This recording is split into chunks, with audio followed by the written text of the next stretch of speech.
biggest thing next to love is time. That's something that we ran out of very quickly.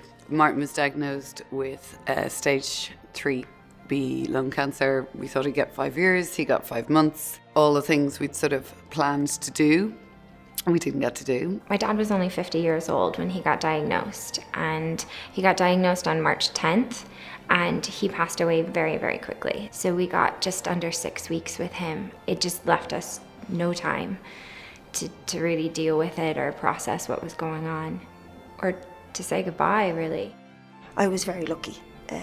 No symptoms, but I was caught in time by pure accident, and it made me think how lucky I am.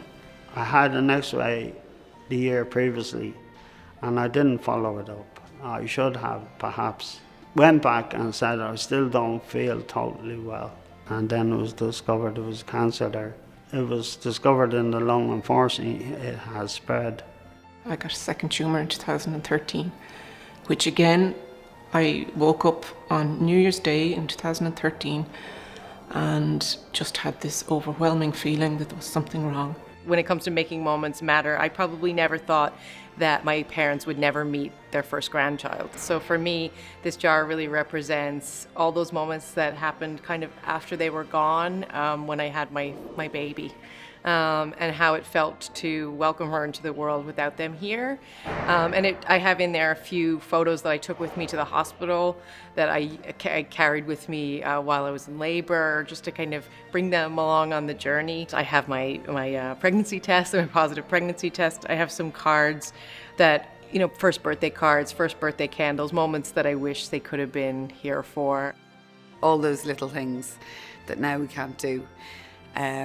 So that's what my jar represents. On a Saturday, the first thing we did was decide what we're going to eat for dinner that night. And normally it was either Indian or Mexican. So there's a jar of chipotle sauce in there because that was Mexican was the dinner we had the night before he died. There's a little Aer Lingus airplane for all the holidays we may have taken. There's a little snow globe there, a Christmas snow globe for all the Christmases that we won't get again. There's loads of little bits belonging to the kids in there to symbolise the time he doesn't get to play with them. There's a mobile phone because for all the calls we won't make, and also some 50th birthday candles because he missed his 50th birthday by 3 months. The 2 books in the jar would represent my relationship with my grandchildren. And one of the first books that my grandchild gave to me would have been Grandpa. Peppa Pig, Grandpa, and that would have been the first book I received off a grandchild. Grandparents kind of live for their grandchildren.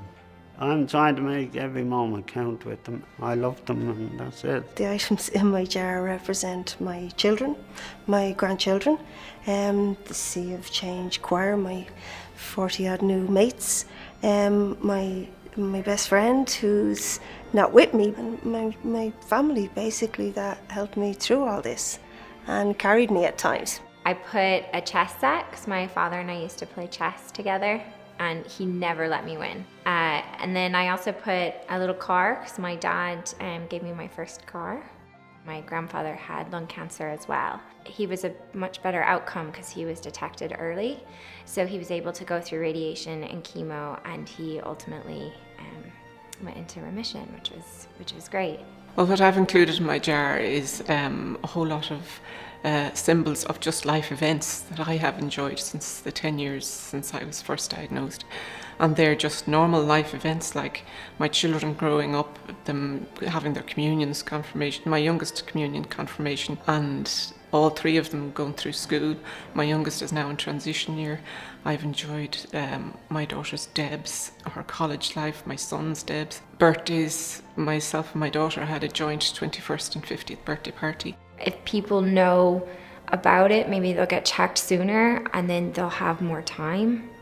And every moment matters. Even the slightest little checkup can buy you that time, and just it can save lives. I think I cherish time more than I ever have before, and I cherish the moments that I have with my family and friends now in a way that I probably didn't before, because I know how things can change so quickly and how you can lose someone you love. No one is going to live forever, and at 75 you haven't done too bad. So if Still pretty active, and I hope I get a few more years.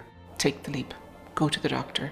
Be brave enough to hear the answer, because the quicker you get the answer, the better your chances of coming through it and surviving, and 10 years later having this huge jar full of memories and events like I have.